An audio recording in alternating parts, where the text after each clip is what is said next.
نحمدہ ونصلی علی رسولہ الکریم اما بعد فاعوذ باللہ من الشیطان الرجیم بسم اللہ الرحمن الرحیم۔ آج انشاءاللہ تعالی بإذن اللہ ہم لفظ بلفظ ترجمہ القرآن کے سلسلے میں سورۃ البقرہ کی اگلی آیت کریمہ آیت نمبر 216 کے بارے میں جانیں گے۔ بہت ہی خوبصورت آیت کریمہ، ہر آیت کریمہ کی طرح مگر ایک خاص میسج ہمارے سامنے آج آ رہا ہے۔ اس میسج کو اگر آپ ذہن میں رکھیں تو زندگی میں جو بھی حالات و واقعات آپ کے سامنے آتے جائیں گے آپ کے ذہن میں یہ بات ہوگی۔ پہلے میرا خیال ہے میں ترجمہ آپ کے سامنے رکھتی ہوں تو انشاءاللہ پھر اس پر بات ہوتی ہے۔ بسم اللہ الرحمن الرحیم۔ کتب علیکم، کتبہ فعل ماضی مجہول، لکھ دیا گیا، علی کے ساتھ آ رہا ہے مطلب فرض کر دیا گیا ہے۔ علیکم، علی حرف ہے، کم جمع مذکر حاضر کی ضمیر ہے، الگ سے آئے تو انتم، جڑ کر آئے تو کم، تم سب پر لکھ دیا گیا ہے کیا؟ القتال، ال لگا ہوا ہے تو اسم ہے، اور قتال لڑنا۔ جہاد اور قتال میں فرق ہے، جہاد کی کئی اقسام ہوتی ہیں تو جہاد میں بعض اوقات یہ اس طرح سے قتال لڑنا یہ بھی اس کا ایک حصہ ہو جاتا ہے۔ تم پر لڑنا، قتال کرنا یہ لکھ دیا گیا ہے، فرض کر دیا گیا ہے۔ وَهُوَ، اب یہ واو حالانکہ کے ساتھ اس کا ترجمہ دیکھ رہے ہیں آپ تو یہ واو حالیہ کہیں گے۔ حالانکہ ہوا وہ واحد مذکر غائب کی ضمیر ہے، یعنی وہ قتال لڑنا۔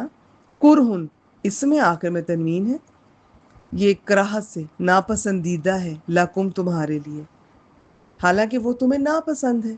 وَعَسَىٰ، اور ہو سکتا ہے، عسیٰ کے کئی معنی ہوتے ہیں، قریب ہے، ممکن ہے، ہو سکتا ہے۔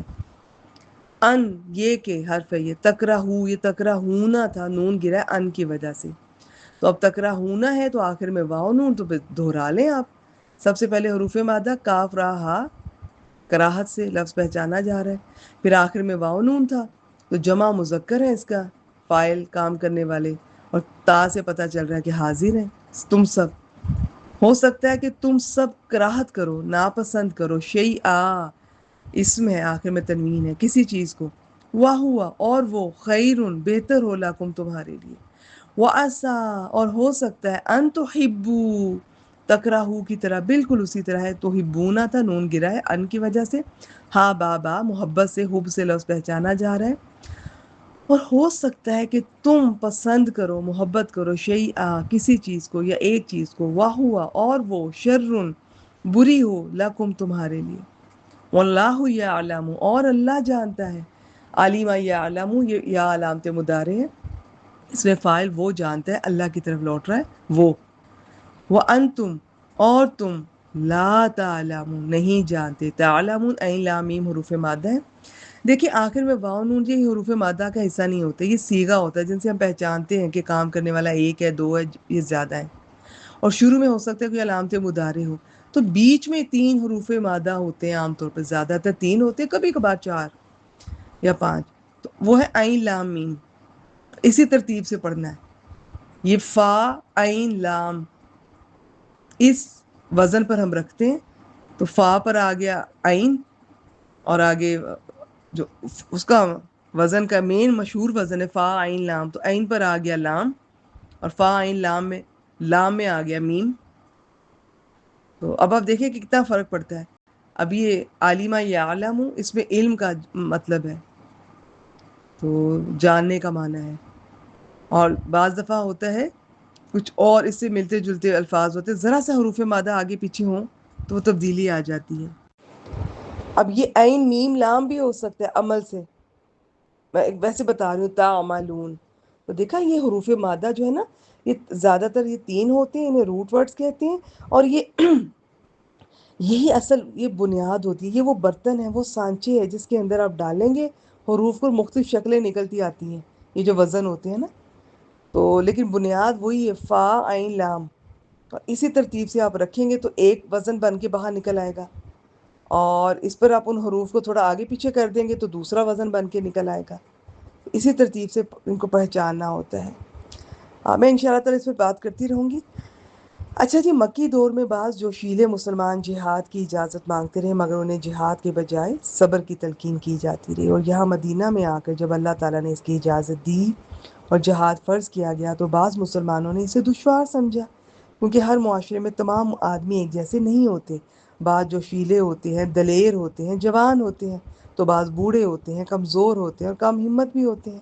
یہ کتاب اسی طرح اسی دوسری قسم کے لوگوں سے ہے، اور انہیں سمجھایا جا رہا ہے کہ جو چیز تمہیں بری معلوم ہوتی ہو سکتا ہے کہ وہ حقیقت میں بری نہ ہو، بلکہ تمہارے حق میں بہتر ہو، مفید ہو، اور اس کے برعکس بھی ہو سکتا ہے۔ اور بالخصوص یہ بات جہاد کے سلسلے میں کی گئی کہ قتال سے ہر انسان کی طبیعت جو ہے نا وہ قدرتی طور پر نفرت کرتی ہے، کیونکہ زندگی سے سب کو پیار ہوتا ہے۔ تو بظاہر ایسا معلوم ہوتا ہے کہ جہاد میں جان و مال کا نقصان ہوگا، حالانکہ یہی جہاد کسی قوم کی روح رواں ہوتی ہے، شہید کی موت قوم کی حیات ہے۔ اس لیے کتاب و سنت میں جہاد کو بہت افضل عمل قرار دیا گیا ہے، اور بعض لوگ تو اسے اس قدر اہمیت دیتے ہیں کہ جہاد کو فرض کفایہ کے بجائے فرض عین سمجھنے لگتے ہیں کہ ہر ایک پہ فرض ہے، اور اسے اسلام کا چھٹا رکن سمجھتے ہیں، لیکن یہ بات بھی ٹھیک نہیں ہے۔ زندگی میں یاد رکھیے گا، کچھ بھی آپ کے سامنے آئے، آپ کچھ اور سوچ رہے تھے، کچھ اور چاہ رہے تھے، بس ذہن میں رکھیں جو ہو رہا ہے اللہ کے اذن سے ہو رہا ہے، اور اسی میں ہمارے لیے بہتری ہے۔ ہو سکتا ہے جو چیز مجھے پسند تھی، میں نے مانگی، کوشش کی، مجھے نہیں ملی، وہ میرے لیے بہتر نہیں ہوگی، اور جو چیز مجھے ملی ہے، خواہ میری طبیعت مائل نہیں ہو رہی ابھی، مجھے اتنی اچھی نہیں لگ رہی میرے دل کو، لیکن ہو سکتا ہے اسی میں میرے لیے بھلائی ہو۔